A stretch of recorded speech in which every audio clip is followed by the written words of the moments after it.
আসসালামু আলাইকুম। সো দেখেন, গত ক্লাসে আমরা ইকোনমিক্সের বিভিন্ন সেক্টর নিয়ে আলোচনা করছিলাম। সো আমরা সেক্টরকে কয় ভাগে ভাগ করেছিলাম? 3 ভাগে। অলরাইট, তো সেক্টরের প্রথম ভাগ হচ্ছে আমরা কি যেটা বলছিলাম যে প্রাথমিক সেক্টর বা ফার্স্ট সেক্টর, দ্বিতীয় বলছিলাম যে সেকেন্ড সেক্টর, এবং থার্ড হচ্ছে থার্ড সেক্টর, টারশিয়ারি সেক্টর। তো প্রথম সেক্টরে মনে করেন আমরা কোনগুলো এখানে ইনক্লুড হবে, মনে করেন আমরা যদি ডাইরেক্ট যে কৃষি কাজ করে, মানে সরাসরি মানে যেখানে আমরা কৃষি কাজ করি বা হাবি জাবি এইসব কিছু আমাদের প্রাথমিক সেক্টর আসবে। তাকে এর মধ্যে মানে দ্বিতীয় যেটা আছে ওটা হচ্ছে আপনার যখন আপনি কোনো কারখানা দিবেন, কারখানা করে কোনো কিছু প্রোডাকশন করবেন, তখন সেটা হচ্ছে আপনার তৃতীয় সেক্টর, যেখানে নির্মাণ হবে অথবা বিনির্মাণ হবে। ঠিক আছে, এবার হচ্ছে থার্ড সেক্টর। থার্ড সেক্টর হচ্ছে আপনার বিভিন্ন সার্ভিস সেক্টর যেগুলো আছে ওগুলো ইনক্লুড হবে।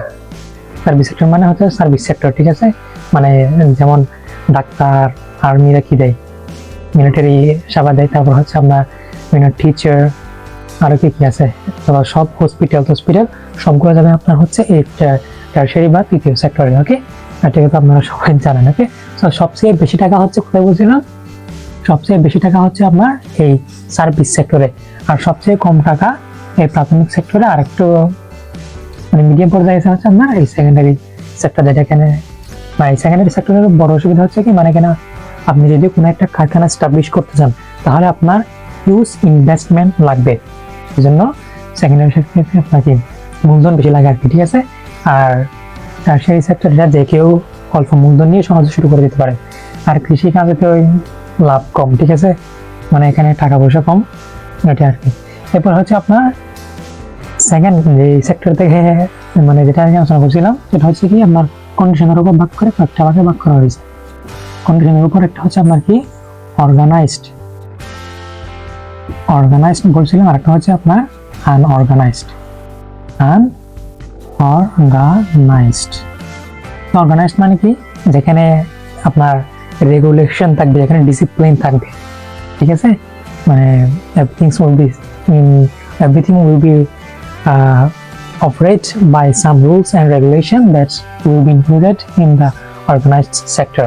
And the unorganized sector means যেখানে অত মানে ডিসিপ্লিন, অত রুলস রেগুলেশন নাই, যেখানে আপনি আপনার মনের ইচ্ছা মতো কি করবেন, আপনার ব্যবসা বা আপনার হাবিজাবি চালাবেন। ওকে, এরপর হচ্ছে আপনার লাস্ট যেটা ভাগ আছে সেটাকে বলছিলাম যে ওনারশিপে মানে কয় ভাগে ভাগ করা হয়েছে।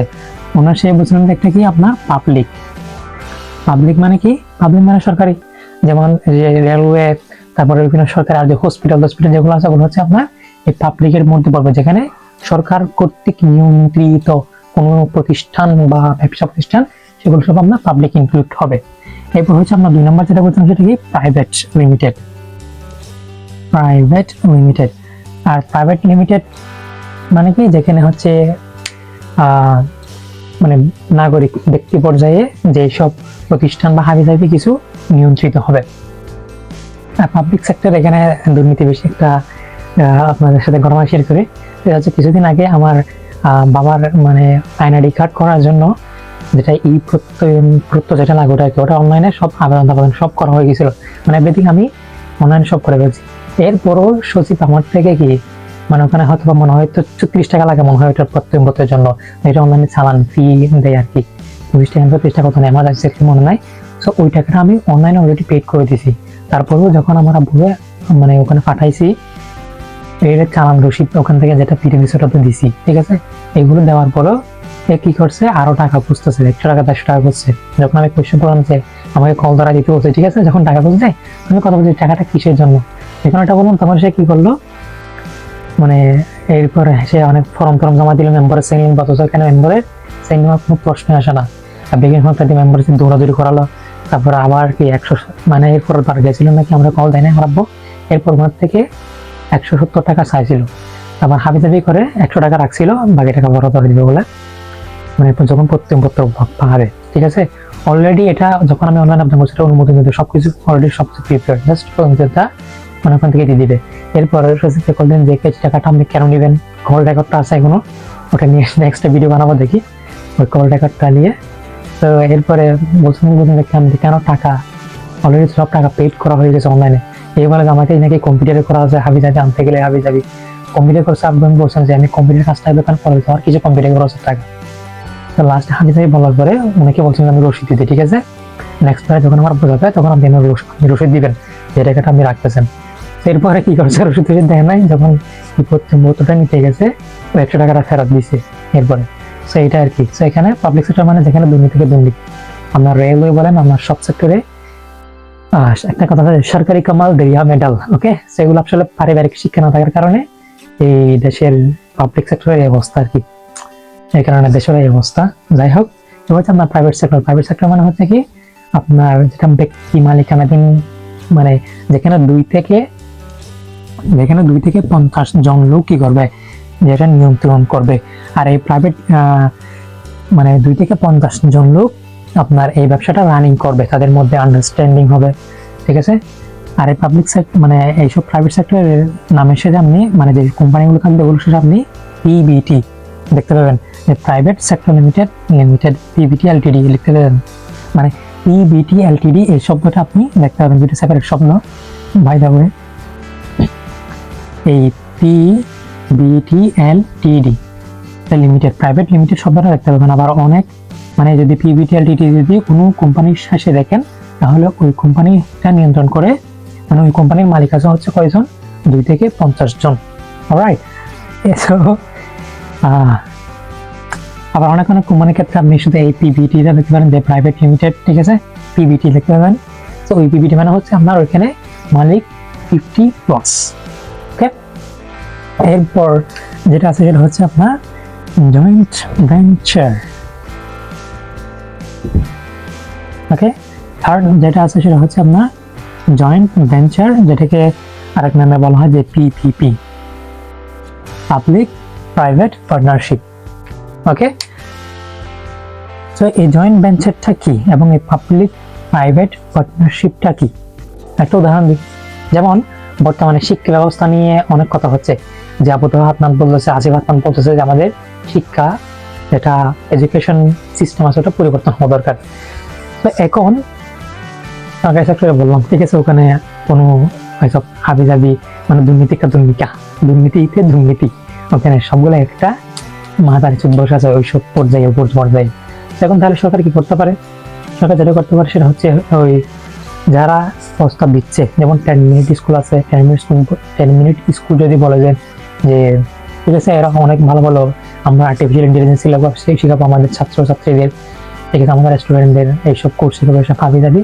সো 10 মিনিট স্কুল বা আবুল হাতনান বা আসিফ হাতনান এদেরকে যখন সরকার এবং 10 মিনিট স্কুলের মধ্যে যদি কোনো একটা সমঝোতা হয় বা আবুল হাতনান বা এদের মধ্যে, ঠিক আছে, যে কোনো একটা তার মধ্যে যদি সমঝোতা হয় যে শিক্ষা সেক্টরে যেগুলো ডাইরেক্ট মানে কি রিলেটেড থিংস আছে, যেমন কি শিক্ষাক্ষেত্রে আমরা মানে 10 মিনিট স্কুল কথা বলতে পারে বা আবুল হাতনান বা আসিফ হাতনান এরা বলতে পারে যে আমরা এই সিলেবাসে আমাদের মানে এই সিলেবাসে পড়াবো, এটার পুরো নিয়ন্ত্রণ আমাদের থাকবে, আমরা কোন কোন বই পড়াবো, ঠিক আছে, আমাদের তাদের ছাত্রছাত্রীদের সিলেবাস কেমন হবে, তাদের মূল্যায়ন পদ্ধতি কেমন হবে, ওইসব শিক্ষা রিলেটেড ডাইরেক্ট জিনিসগুলা মানে শিডিউল কি হবে ওইসবগুলা আমরা কন্ট্রোল করবো, মানে 10 মিনিট স্কুল বা আমরা আবুল হাতনান আমরা কি করবো, কন্ট্রোল করবো, আমরা নিয়ন্ত্রণ করবো।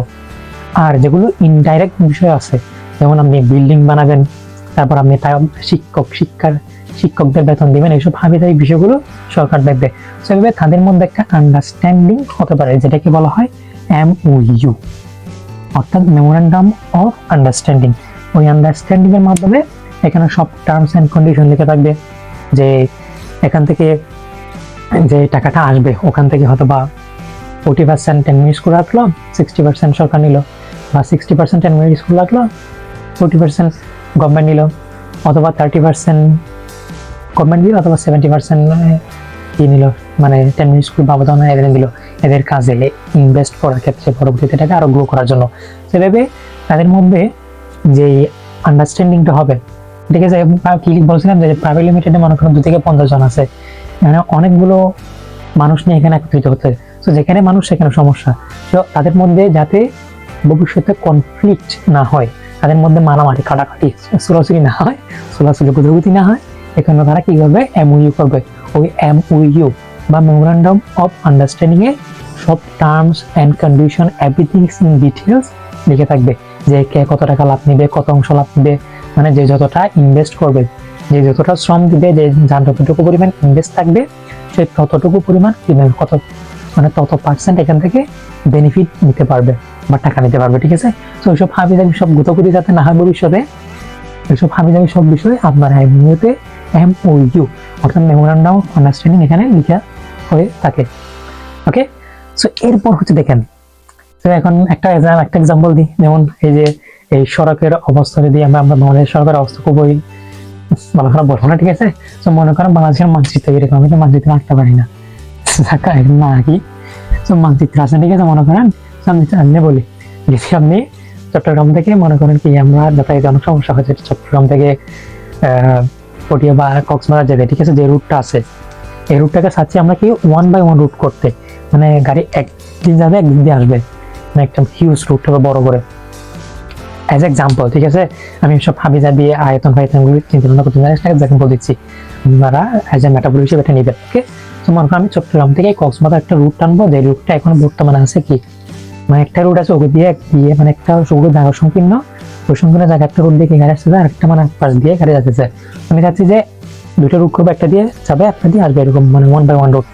তো এরকম করার জন্য আমি কি করতে পারি, মনে করেন সরকার হিসেবে আমি কি করতে পারি, আমি যদি মানে পুরোটা যদি আমি গভর্নমেন্ট হয়ে যাই, ঠিক আছে, পুরোটা যদি আমি গভর্নমেন্টে যদি নিয়ে দিই, তাহলে আমি দেখতে পাচ্ছি যে কি যাদেরকে আমি দায়িত্ব দিচ্ছি তারা সবাই একটা মাদার চুপ, তারা সবাই একটা চুতিয়াগিরি, তারা সবাই একটা দুর্নীতিবাজ।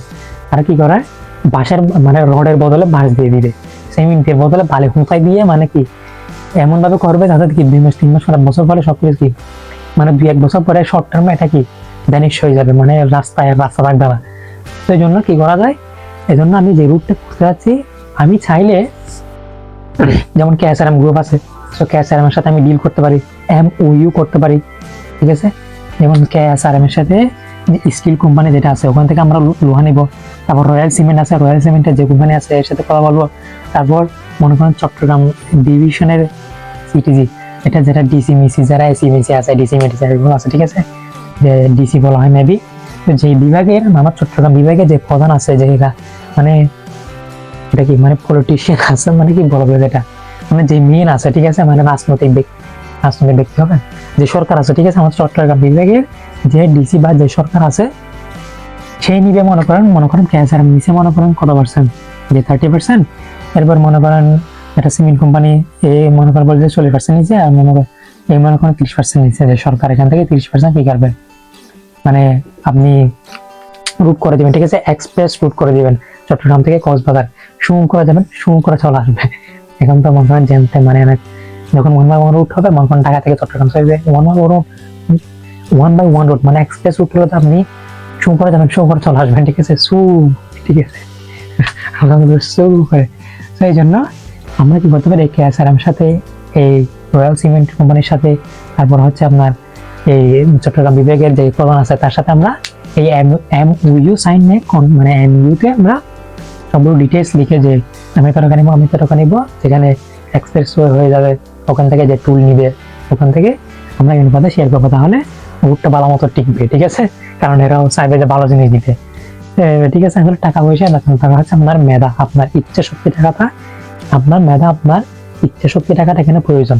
আমাদের যারা পলিটিশিয়ান আছে, আমি বারবার বলে থাকি যে আমাদের মাথা যেগুলো আছে, আমাদের মাথা কামানো উচিত এসব বিষয় নিয়ে, যদি আমাদের মাথা না কামায়, তাহলে রাজারা যদি মাথা না কামায়, তাহলে প্রজাদের অবশ্যই কি মানে লো লাইফ লিড করতে হবে, অন্যের অধীনে থাকতে হবে, মানে দেশটা অতটা গ্রো করতে পারবে না। ঠিক আছে, আমেরিকা ইহুদি এদের দাসত্বে আমাদের কি করতে হবে, বরণ করতে হবে, মানে মেনে নিতে হবে। We can fight with them, we can't be financially, we can't achieve financial stability, and we can't defeat them. Okay, so that's why it is very important in our life. Okay, so এটা হচ্ছে আপনার হাবিজাবি বিষয় নিয়ে। আর একটা বিষয় মনে পড়ছে, আচ্ছা সেটা পরে বলি। সো এরপর আমাদের 3 নাম্বার যেটা আছে, মানে 3 নাম্বার যেটা অর্গানাইজ ওনারশিপ রিলেটেড মধ্যে আছে, সেটা হচ্ছে আপনার কোঅপারেটিভ মানে কি সমবায় মানে কি, মনে করেন আমরা যদি একটা এক্সাম্পল দিয়ে বোঝা যে কোঅপারেটিভ জিনিসটা কি, মনে করেন মোস্ট অফ দ্য পিপল মানে আমাদের বাংলাদেশে দেখেন যে অনেকগুলা জায়গা জমিতে পুকুর, নালা, নদী হাবিজাবি পড়ে আছে, এমনিই পড়ে আছে। তো ওই পুকুরগুলোতে যদি আমরা মাছ চাষ করি, ঠিক আছে, মাছের ডিমান্ড তো ঠিক আছে অনেক, মানে ওগুলো অনেক পড়ে থাকে। সো ওই মাছ চাষ করার ক্ষেত্রে এখন যদি আবুল যদি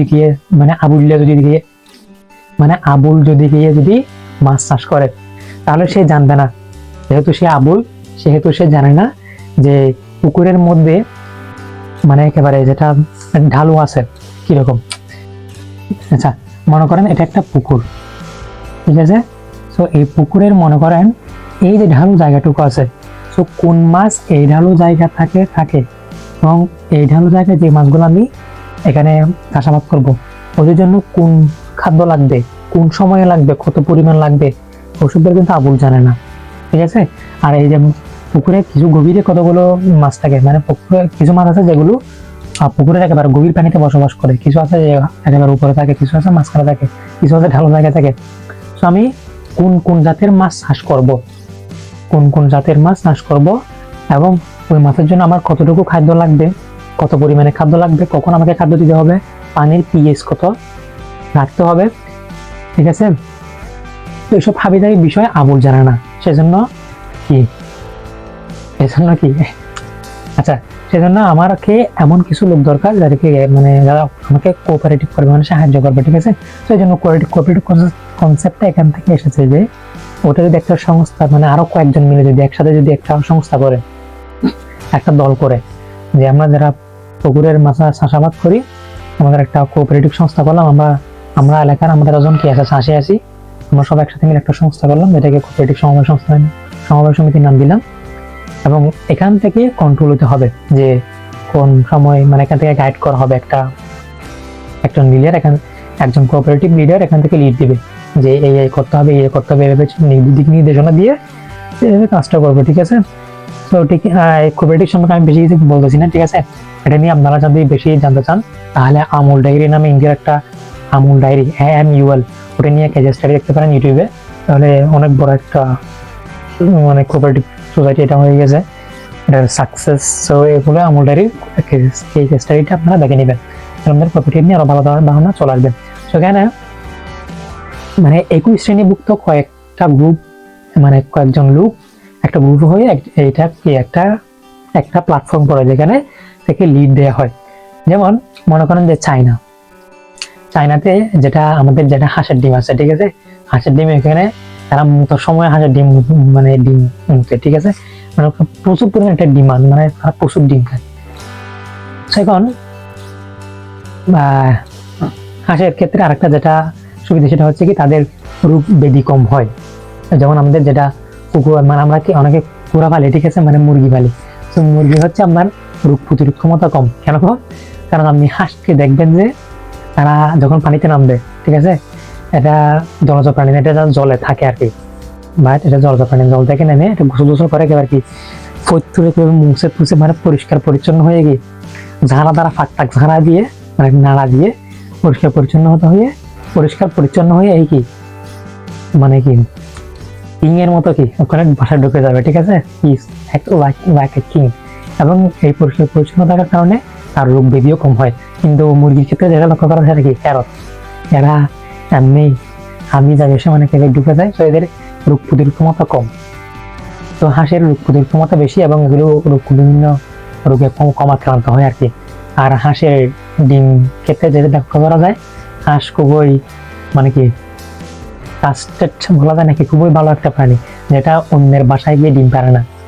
এটা ডিম প্রথমে সকালে ডিম আপনার নিজের ঘরেই রেখে কি বের হবে, ঠিক আছে। আর বাসা ঢোকার আগে একজন লিডার থাকবে, যে দেখবে আর মানে সবাইকে আসছে কিনা আমার দলের। তো এইভাবে হাঁসের মানে কি, তো হাঁস বাইরে ডিম পারে না। আর মুরগি যেটা করে সেটা হচ্ছে কি, আপনি যদি 10টা মুরগি পালেন, তাহলে আপনি লক্ষ্য করবেন 8টা মুরগি কি আপনার, মানে আপনি যদি 10টা হাঁস পালেন, তাহলে 8টা হাঁস আপনার 8টা 9টা হাঁস আপনার ভেতরে খাবে, মানে মানে আপনার ঘরের মধ্যে পেরে, ওদের ঘরের মধ্যে পেরে সকালে বের হবে। কিন্তু আপনি মুরগিকে দেখবেন যে এরা অন্য, মানে এখানে খাবে, অন্যের ঘরে গিয়ে আপনার ডিম পেড়ে আসবে অন্য জায়গায় গিয়ে। তো এই জন্য হাঁস পালা, হাঁস যদি পালি আমরা, ঠিক আছে, আর এটা যদি একটা কোঅপারেটিভ সংস্থা করি আমরা, তাহলে একজন কি করলো, এখন আপনি কয়েকটা ডিম নিয়ে কি করবেন, আপনি কয়েকটা ডিম নিয়ে তো চাইনাতে এক্সপোর্ট করতে পারবেন না। যখন একটা কোঅপারেটিভ সংস্থা থাকবে, তখন ওই কোঅপারেটিভ সংস্থার মাধ্যমে মনে করেন যে আপনি সব ডিমগুলো নিলেন, তারপর বাইরে কি করলেন, সাপ্লাই দিলেন। যেমন আপনি আমাদের এখানে কুত্তা আছে, ঠিক আছে, কুত্তাকে তো 10-15টা বাচ্চা দেয়। তো কুত্তা 10-15টা বাচ্চা থেকে বাঁচে কয়টা, 2-3টা। তো আমরা চাইনাতে কিন্তু কুত্তাও খাই, ঠিক আছে, কুকুর খাই, ডগ। তো আমরা সরকারি ভাবে যদি চাই তাহলে কি আমাদের একটা সাপ্লাইয়ের অভাব নাই, ঠিক আছে, ওদের ডিমান্ড আছে ভালো, আমাদের সাপ্লাই আছে ভালো। তো আমরা কি আরো ভালো করে আদর করে যত্ন করে কুত্তাগুলোকে পালবো চাইনাতে, তুমি চাইনা যাবে বলে, ঠিক আছে, কি চাইনাতে পাঠাই দিব, ঠিক আছে। তারপর একটা বিষয় যে আপনি হয়তো বা এটা আপনার ফানি লাগতে পারে, বিষয়টা আপনি ইউটিউবে সার্চ দিয়ে দেখবেন বা এখন গুগল করে দেখবেন ভিডিও করে, যে চাইনাতে হচ্ছে আমাদের যারা আমরা তেলে চড়া কি করি দেখলে উমা বলে, মানে চিকের মিকের মেয়েদের তো কোনো কথাই নাই, ঠিক আছে। তেলাপোকা দেখলে আমরা কি করি, উমা বলে মানে মেরে ফেলাই দিই। কিন্তু আপনি লক্ষ্য করবেন যে চাইনাতে এই তেলাপোকা এরা বিস্কুটের মতো খায়। It's not funny, it's not a joke. You will check this in video, YouTube video. Okay, আপনি দেখবেন যে চাইনাতে এরা এই তেলাপোকাকে বিস্কুটের মতো করে খায়। তো এটা কি করে খায়, লাগাই দেন এখন গ্রাম অঞ্চলে, মানে সবখানে দেখেন আমাদের তেলাপোকার অভাব নয় বাসা বাড়িতে। তেলাপোকা একজন কোঅপারেটিভ সংস্থা করে, তারপর কি করবেন, ওখানে একটা ইয়ে থাকবে, কি যাবে, বস্তাটা নিবে, বস্তা নিয়ে কি করবে, মানে বস্তাটা নিয়ে তেলের চড়া কালেক্ট করে কি করবে, সবগুলো কালেক্ট করে একটা ট্রাকে ভরবে, সব তেলের চড়া সরকারি ভাবে এক্সপোর্ট করে দিবে। তাহলে সরকার নিল মনে করেন 10%, 20%, আর কোঅপারেটিভ নিল কত পার্সেন্ট, একটা পার্সেন্টেজ নিল, আর যাদের থেকে তেলে চড়া নিল তাদের কিছু পার্সেন্টেজ দিলে তারা তো খুশি। তো যদি আপনাকে যারা রাজা থাকবে, যারা সরকার থাকবে, যারা লিডার থাকবে, তাদের মাথা সবসময় ওপেন রাখতে হবে যে কোথায় কোনটা ডিমান্ড আছে, আমাদের কোনটা সাপ্লাই আছে, কোনটা আমাদের জন্য আবর্জনা, সেটা অন্যের জন্য, ঠিক আছে, খাবার, এইসব বিষয় একজন রাজাকে কি করতে হবে, যারা একজন পলিটিশিয়ান আছে তাদের এইসব বিষয় মাথা রাখতে হবে। যদি রাজার মাথাতে যদি গো থাকে, তাহলে অবশ্যই তাদের একটা সাফার করতে হয় এট দ্য এন্ড অফ মানে এট দ্য এন্ড, যেটা আপনারা এখনই হয়তো দেখতে পাচ্ছেন যে শেখ হাসিনার আমলে, শেখ হাসিনা বিলিয়ন ডলার কি শেখ হাসিনার মানে আমাদের হাসু আপার চালাপেলারা, ঠিক আছে, তাদের চালাপেলারা সেও মিলিয়ন ডলার চট্টগ্রামের ভাষা কি বলে যে ফোন মেরে দেয় না, যে ফোন মেরে দিয়ে হুক্কা মেরে দিয়ে চলে গেছে, ঠিক আছে, সুইস ব্যাংকে মেরে দিছে।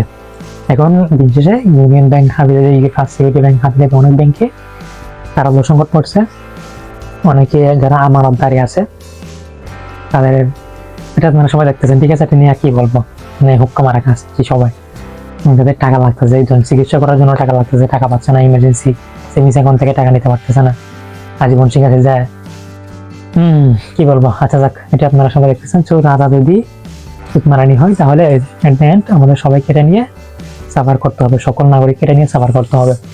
দ্যাটস ওয়াই মাথা মাইন্ড ওপেন থাকতে হবে, ঠিক আছে।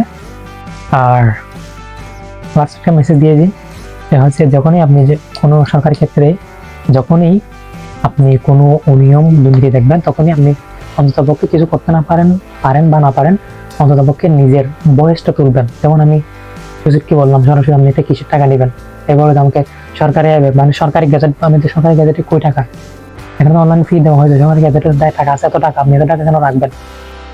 আবার একটা উদাহরণ দিয়েছিল কি, যে 170 টাকা নিয়ে আপনার থেকে কম 100 টাকা নিচ্ছি, পলাশ বছর আগে আমি সচিব, দেড়া 100 টাকা 70 টাকায় তোর পকেট থেকে ভাঙিয়ে দিবি, না, sorry for my bad language, okay. তো এটাই আর কি, অন্ততপক্ষে নিজের আওয়াজটা বলুন, এরপর তারা দিয়ে দিছে। তো দুর্নীতি মানে টেবিলের নিচ দিয়ে টাকা নেওয়াটাও যেমন অপরাধ, টাকা দেওয়াটাও তেমন অপরাধ।